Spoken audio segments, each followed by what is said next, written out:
I know many of you saw this game. They were down by 20. They were down by 20. Down by 20 in Golden State? No. Down by 20 away. But before this happened, if anybody's been studying him closely, what happened before this game happened? 77 three-pointers in a row. This boy made 77 three-point shots in practice. They were down by 20 points. He came back and won the game, but you might have missed it. Do you see it? He's shooting a three-pointer with his eyes closed. They showed it on Sports Center. The boy's eyes is closed with the three. Boom! Muscle memory. His eyes is closed. What was he thinking about? He was thinking about in practice, 1, in practice, 2, 77. And he starts saying to himself, we down by 3 points. 3 times 7 is 21. Let me give him the business. 1, defense. 2, defense. Guys, don't worry about it. Just give me the rock. You sure? Remember what I did in practice?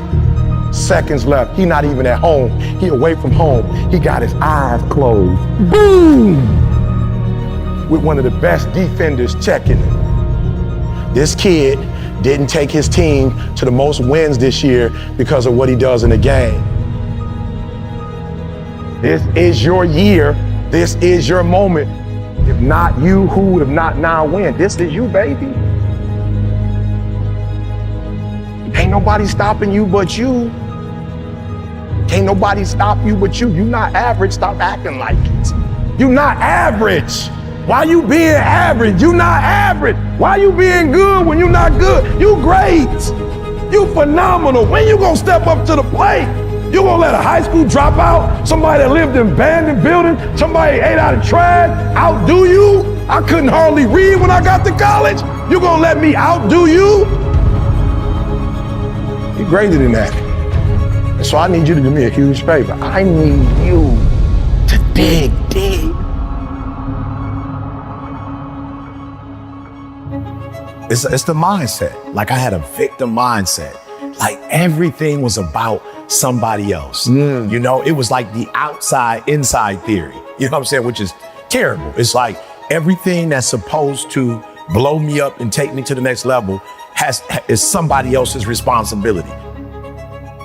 When I look back, all the anger and the frustration and the hurt, it was all blaming. Everything was about this person or that person or this person. I never even realized I was where I was because of who I was. And I was actually getting the physical manifestations of my thoughts, of my feelings, my emotion. Like I was creating this. The hardest thing I've ever done was look in the mirror and tell myself I was sorry. Sorry for what? I was sorry for what I got myself into, the choices that I made. That dude is the dude that looked himself in the mirror and was like, yo, you owe yourself an apology. And not only that, you owe yourself correction. You owe yourself change. Wow. That was one of the most difficult days of my life, was looking at myself, correcting myself, telling myself I was sorry, and then moving forward saying, now what are we gonna do from this point? One of the dangerous things is the outside-inside theory. It's dangerous because what you're doing, whether you know it or not, you are comparing your journey and your life to somebody else's journey and somebody else's life. Let's just be honest. You don't even have the right context to do that. You don't know why they're doing what they're doing. You don't know like what their strengths and weaknesses are. So you're comparing yourself to somebody. They're nowhere near who you are. Yes. And so you're comparing yourself. So this is why I believe it's the inside out. Like everything we do starts from the inside. So I'm using the information you're giving me to build my journey. Not I'm trying to be you. What are you doing? Wake up. Greatness is in you. And going back to kind of your story of the victim mindset. Yeah. You know, your mom lies to you about your dad. You don't see your dad, you know, abandoned warehouses, you know, all the problems, inner city kids, struggle, getting kicked out of school, struggling. You had everything against you, right? Hold on. See, yeah, I'm glad you said that. You had everything against you. No, the greatest problem was I was against me. Oh. Nobody ever told me I was my greatest asset. Yeah. I'm my greatest asset. It doesn't matter where you come from. If you don't activate you, the environment doesn't matter anyway. Great environment, bad environment, and anything you activate, anything you do for you, it's gonna blow out. But at the end of the day, you have to be the first thing that you invest in. And if you invest in you, I just believe there's nothing that can stop you. I'm telling you, we can't lose our hope, because once you lose your hope, you lose everything. I'm here to tell you that once you get started, you can't stop until you get there. I'm telling you, when you get in the boat, you make a commitment. It doesn't matter if the gale comes. It doesn't matter if the winds and the waves come. It doesn't matter if the storm comes. Just keep rowing. You need to be more disciplined about your minds. Right. What do the people need to be thinking about with their minds? So here's the deal. You're already in pain. Get a reward for it. Why would you let them destroy your life? Let's go. Why would you let them own you? Why would you allow that thing they did to hurt you now define the rest of your life? Yeah. It's like, no, I was in pain. It's real, but get a reward for it. Don't just think about you. Listen to me, like, I didn't give up. That's what I'm saying to everybody. We all go through pain. Some of us go through pain and it becomes our tombstone. Some of us go through pain and it's a scar. And we live a life of reward. So I'm just gonna say, again, 2025, do me a favor, check you. So you're in the ballot box and you're looking at all these options, doctor, lawyer, teacher, whatever you see, president, mayor, governor, do me a favor. Before you check off any of that, S&P 500, real estate, before you check any of that, check you. Yeah. Before you check anything, check you and go look yourself in the mirror and go, yo, I'm my lottery ticket. You gotta figure out who you are and love you and feel good about you and not care what nobody think about you. Figure out your North Star and wake up every single day going after your North Star. It's like, you gotta figure out what makes you happy. You have to find the thing that wakes you up at 3 o'clock or 6 o'clock or 10 o'clock. Like, you gotta find the thing that brings the life out of you, the joy out of you, the happiness out of you. And you can't do that following somebody else's North Star. So my last one would be, man, figure out what you was put on this earth to do. And I mean, every single chance you have to do it. Do it, and when you're not doing it, enjoy your life. So however much time I have left, I need to work hard and I need to enjoy that time. Absolutely. Do you think anyone can have a beautiful, amazing life if they live in a blaming mindset? No. You know why? Because what I didn't realize as a young adult is that when you say it's somebody else, whether you mean to do it or not, you give them the keys to your life. You give them power over you. They got your whole life in their hand. Because you said it. They didn't do this, and because they got the keys. Now, I'll be honest, the reason why we don't want to take the keys, because we got to drive. We got to drive. And I told you, today I was like, I got too much to do. I normally drive. I'm like, I got too much to do. And it felt good to be in the car driven. While it's more responsibility, it's more freedom. It's more independence. Anybody could be successful. But as long as you play in the blame game, you have given permission, the license, registration, the keys, you give it all over to somebody else. And the day you take it is the day that you can start deciding which direction you want to go. Wow. So it sounds like step one, take the keys back to your life. Take the keys back. What would steps 2 and 3 be for setting people up for their ultimate life? Step 2, be your first best friend. You know, like, get to know you. We're so busy wanting to be in a community that we don't realize we are a community. Because all of us think we have to have somebody to be somebody. So I just think the first step after the first step is you got to figure out who you are and love you and feel good about you and show up in the room you and not care what nobody think about you. And I just think if the eagles aren't trying to, they just are they not trying. Lions aren't. What do you think about me? Right? What do you think about my roar? You think I'm too loud when I roar? They're not concerned. And so I think step 2, figure out who you are, love you. And step 3, figure out your North Star. I'm not just saying find your North Star in terms of what you've been called to do for others, but there should be a healthy amount of time that you spend enjoying your life. I want you to think about your life instead of the life, because that's what you've been thinking about, the life. Not think about your life. Do you want it? What does it take to do it?